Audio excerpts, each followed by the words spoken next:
নমস্কার বন্ধুরা, আজ আমরা জানব কিভাবে সৃষ্টি হয়েছে এই বিশাল ব্রহ্মাণ্ড।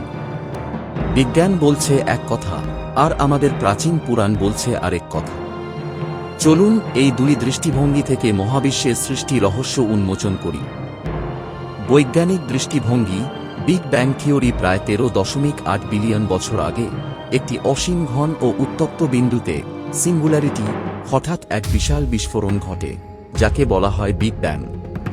এই বিস্ফোরণের ফলে সময়, স্থান, পদার্থ ও শক্তির সৃষ্টি হয়। বিগ ব্যাংয়ের পর মহাবিশ্ব দ্রুত সম্প্রসারিত হতে থাকে। প্রথমে মৌলিক কণা, তারপর পরমাণু এবং শেষে তারা ও গ্যালাক্সি গঠিত হয়। এই প্রসেসটি এখনও চলছে, মহাবিশ্ব আজও সম্প্রসারিত হচ্ছে। Cosmic microwave background radiation big ব্যাংয়ের পরবর্তী তাপের অবশিষ্ট রেডিয়েশন। গ্যালাক্সির লাল সরণ রেডশেফট, দূরবর্তী গ্যালাক্সিগুলি আমাদের থেকে দূরে সরে যাচ্ছে, যা সম্প্রসারণের প্রমাণ।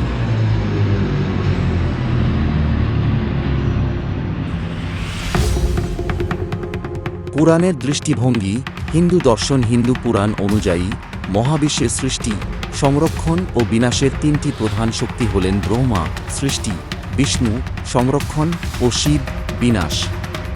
ব্রহ্মাণ্ডের সৃষ্টি সম্পর্কে ব্রহ্মা বৈবর্ত পুরাণে বলা হয়েছে, প্রথমে ছিল অন্ধকার, তারপর বিষ্ণু স্বজন করছিলেন শেষনাগের উপর। তার নাভি থেকে একটি পদ্মফুল উৎপন্ন হয়, যার উপর জন্ম নেন ব্রহ্মা। ব্রহ্মা এই বিশ্ব সৃষ্টি করেন।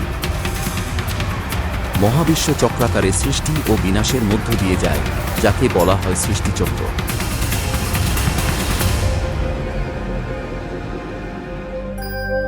সূচনা বিগ ব্যাং 13.8 বিলিয়ন বছর আগে বিষ্ণুর নাভি থেকে ব্রহ্মার জন্ম। সৃষ্টি প্রক্রিয়া পদার্থ ও শক্তির স্বতঃস্ফূর্ত সৃষ্টি, দেবতাদের দ্বারা সৃষ্টির পরিকল্পনা ও বাস্তবায়ন।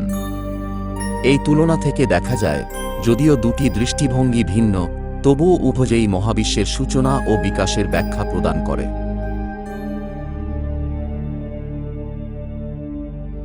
আপনাদের যদি এই ভিডিওটি ভালো লেগে থাকে, তাহলে লাইক, শেয়ার ও সাবস্ক্রাইব করতে ভুলবেন না।